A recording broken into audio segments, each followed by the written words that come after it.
Immunity booster आणि pen किलरच्या नावाखाली हजारो लोकांच्या गर्दीत नेमकं काय वाटलं जात होतं? एका सतर्क महिलेने ती कॅप्सूल उघडून पाहिली आणि आज जे दिसलं ते पाहून पोलिसांचीही झोप उडाली आहे. नमस्कार मित्रांनो, मुंबईतल्या रे रोड परिसरातून एक अत्यंत धक्कादायक आणि थरकाप उडवणारी बातमी समोर येत आहे. मोहर्रमची मोठी मिरवणूक सुरू होती. रहमताबाद कब्रस्तानाजवळ हजारो लोकांची गर्दी होती आणि याच गर्दीचा फायदा घेत 4 अज्ञात लोक नागरिकांना चक्क संशयास्पद कॅप्सूल वाटत होते. जेव्हा एका महिलेला यावर संशय आला तेव्हा तिने त्यांना हटकलं. त्यांनी थाप मारली की हे इम्युनिटी बूस्टर आणि पेन किलर आहे.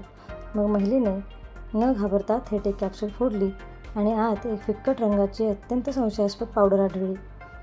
महिलेने क्षणाचाही विलंब न लावता थेट पोलिसांना पाचारण केले.